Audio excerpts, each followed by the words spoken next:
this video because I'm addressing what I'm hearing a lot, which is low back pain.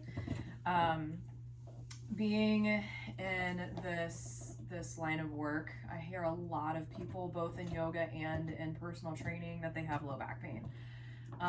Athletes, non-athletes, whatever, low back pain. And one thing that I teach my clients, I drill it into their heads. If you ask any one of my clients, I say it over and over again. I teach them how to breathe and brace. So I teach them core engagement. And I always say every or almost nearly every movement that you do on a daily basis should involve your core. Lifting overhead should involve your core. Squatting down to pick something up should involve your core. Sitting down, it should involve your core. Standing up, you should use your core. Pretty much every movement you should be using your core. And the problem is that we're not using our core. People do not use their core, and so they're using their back. And so over time, that is going to cause low back pain. So I'm just going to show a few ways to breathe, a few things that you can do to engage your core.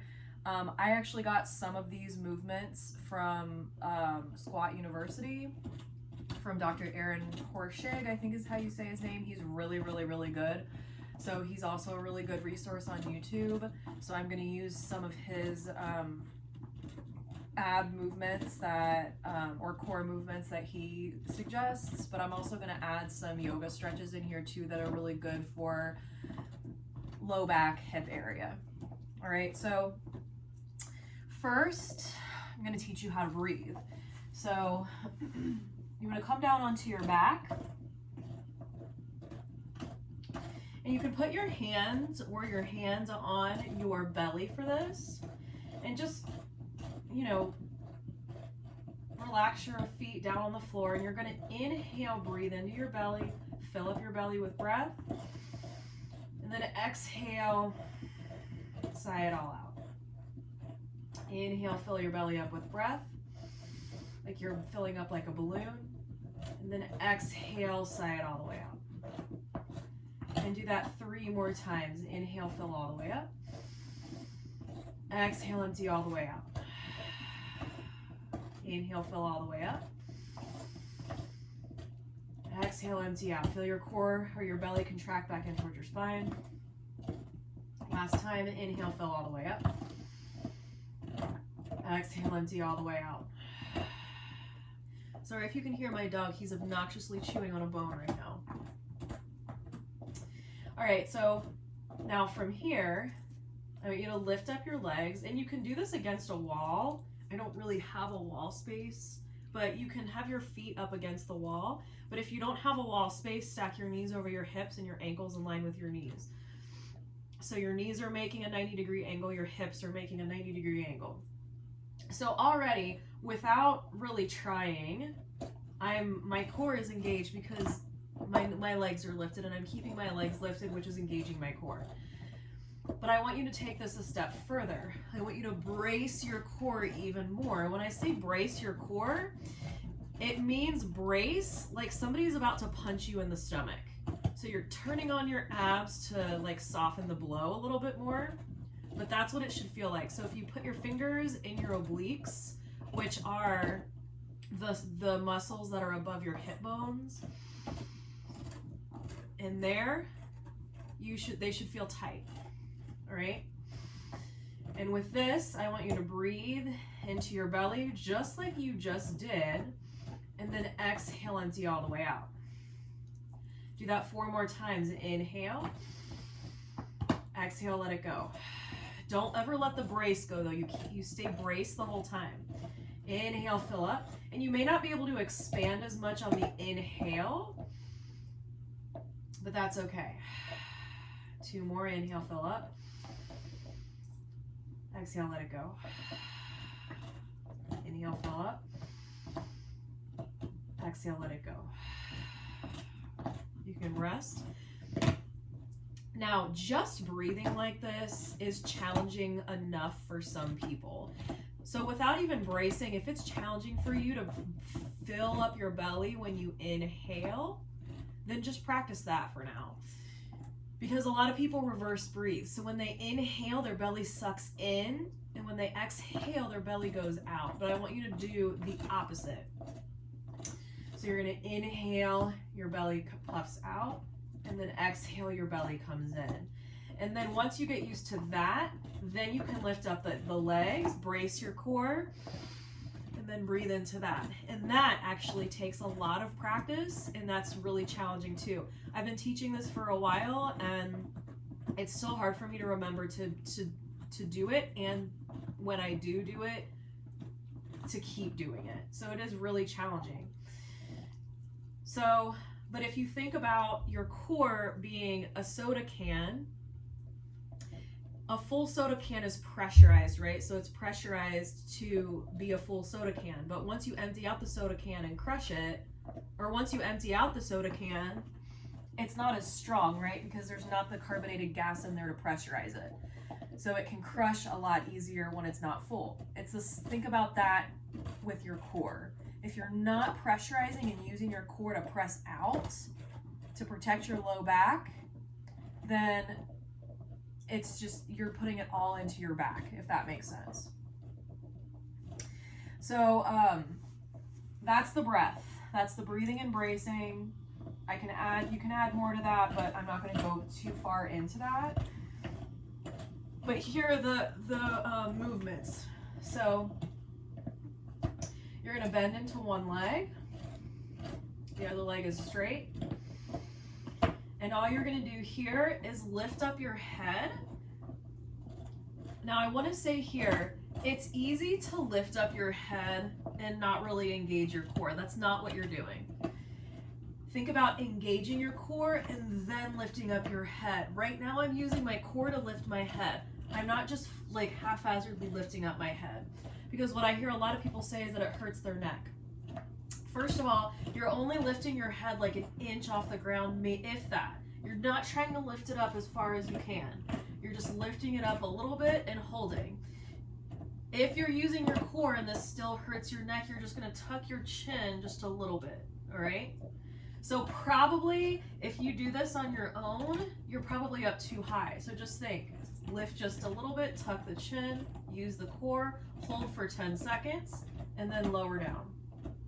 And then you're going to do that again. Hold for 10 seconds, and then lower down.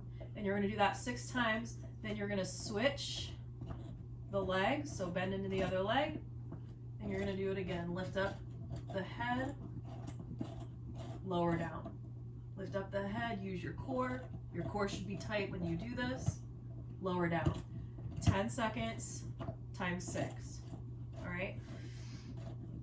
So then the other thing here is a side plank. Side planks are awesome. I do these all the time. They're really, really great for obliques. Your oblique muscles are your side muscles, your side core muscles. If you're not really well versed in, if you don't really do side planks very much, you can do this from your knees. So this is where you can start. I'm on my hand. You can also do this on your elbow. It's up to you. Whichever one feels better. I've heard people say that being up on your hand is more challenging. Whichever one feels the best for you right now. And it's the same thing here. You're going to press up from that lower oblique, press the hips up, and you should feel that squeeze there. So you're stacking one shoulder on top of the other, one hip on top of the other. So you're not doing this. You're more leaning back so that your body is really two-dimensional, so it can fit between 2 planes of glass here. Hold for 10 seconds and then relax. If you're doing this up on your feet, you're holding for 10 seconds and then you're relaxing. You're going to do that 6 times. Move on to the other side. Again, side plank from the knees, lower down. So you want your hips straight, body in one straight line. Hand is right underneath your shoulder.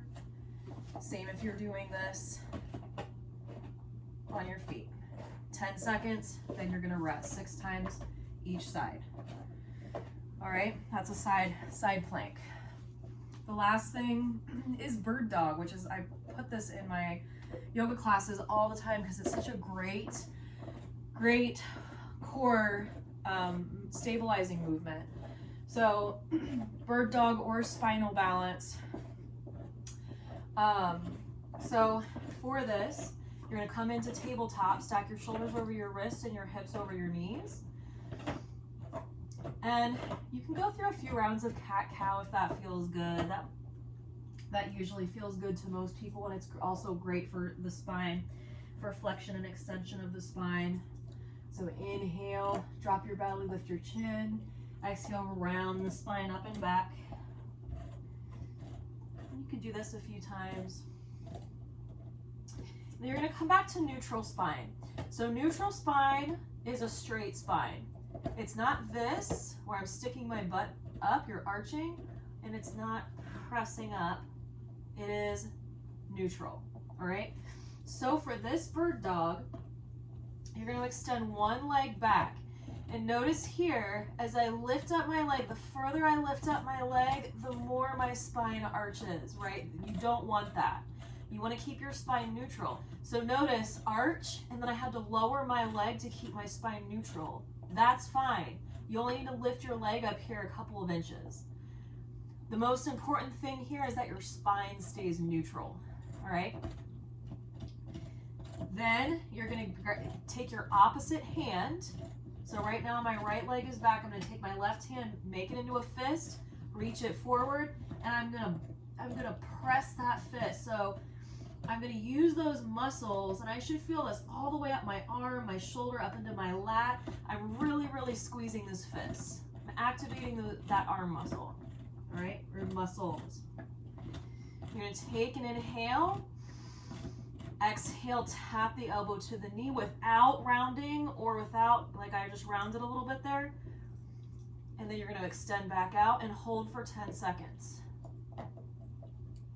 And then after 10 seconds, you're going to slowly bring the elbow to the knee without rounding the spine. It's okay if it doesn't quite touch. And then you're going to extend it back out without rounding the spine. And then you're going to do 10 seconds, 6 times.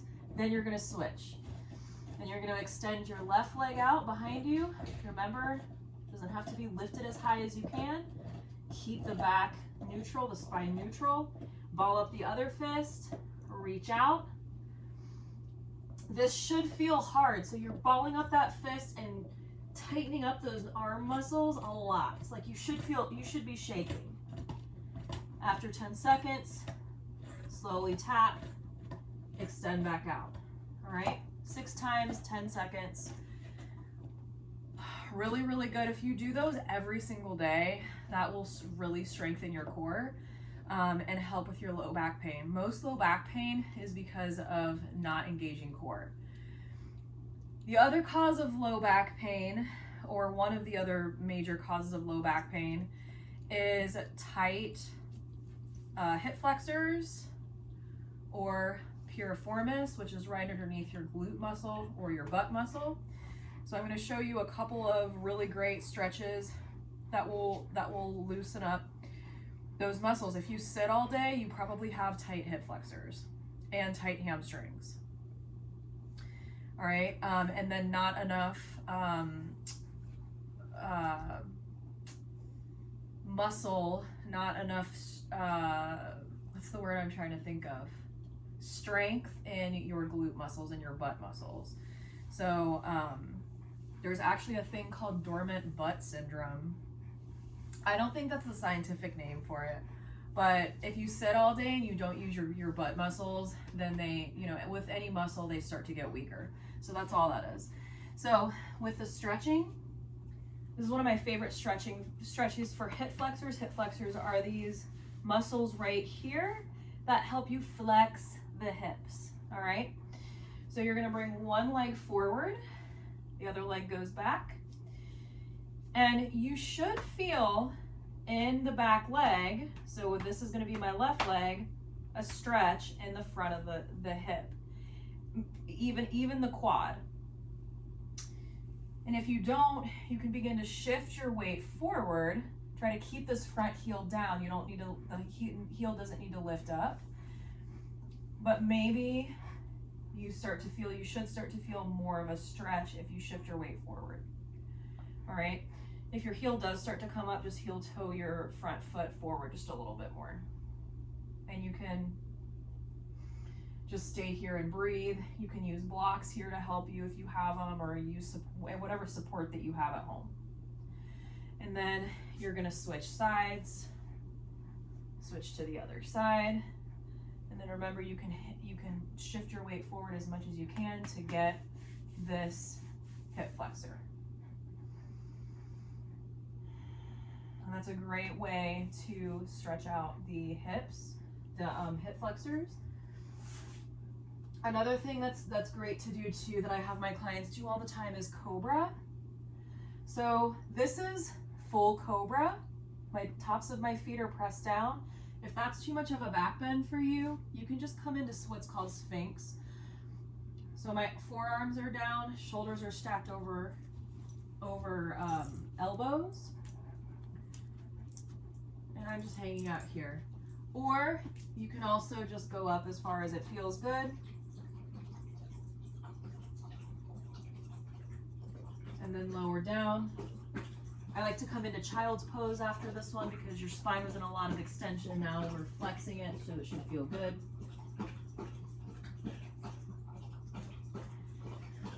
And then a couple of other really great stretches for low back and piriformis are pigeon.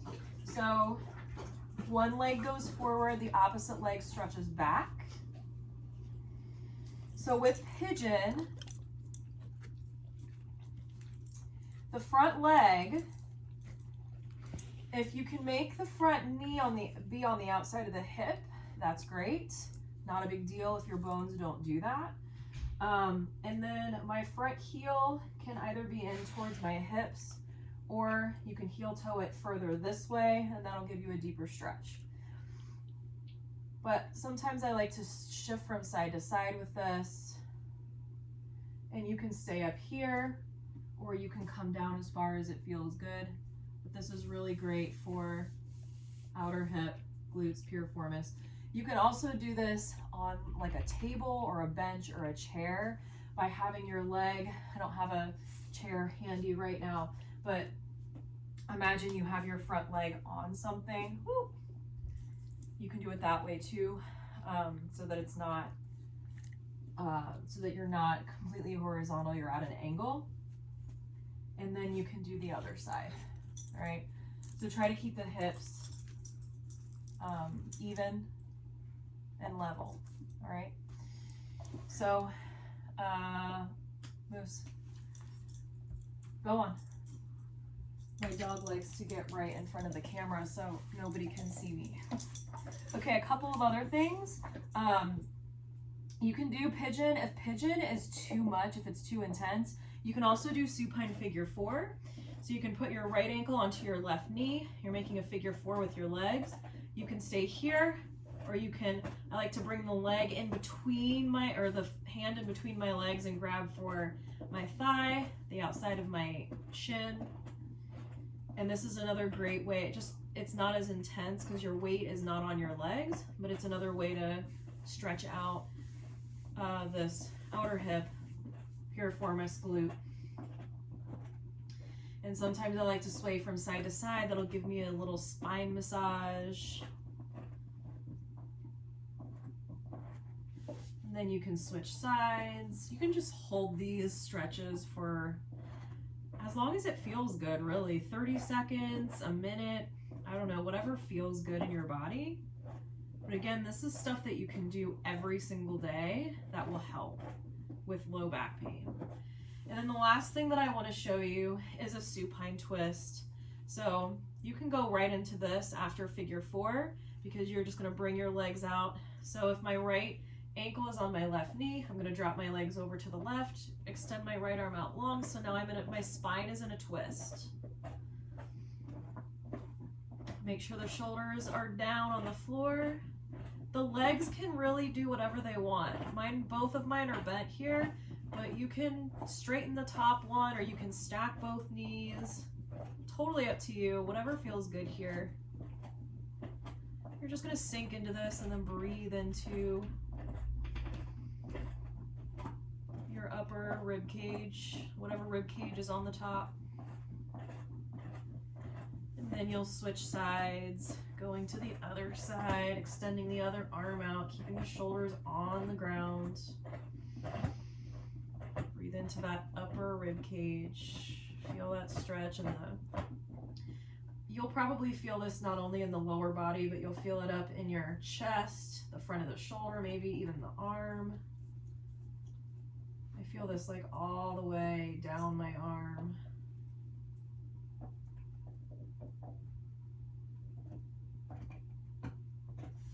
Then you'll come back up. Maybe hug your knees into your chest, rock from side to side. If you can reach for the outsides of your feet for happy baby, this is a really good one too. You can also grab ankles or big toes or whatever. And rocking here from side to side really feels good in my body and my low back. It's giving me a low back massage. So this is happy baby. This is a really good one. The last one that I'm going to show you, that I just thought of, that I meant to show you earlier, is this little yogi squat. So my entire foot is down on the floor. My spine is lengthened. So I'm not rounding my spine like this. You can see once I turn over to the side that my spine is long.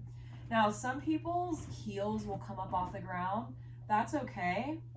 If you want to roll up a towel or something and put it underneath your heels, that's fine. But this takes a lot of ankle, knee, and hip mobility. So some people can't even go down this far. Maybe you're here, you know, maybe you can't go down that far because you don't have the mobility in the joints. That's fine. But it would be great to work to get the mobility so that you can come down here, because this feels really good in the low back too. But you won't get the mobility unless you work at it. So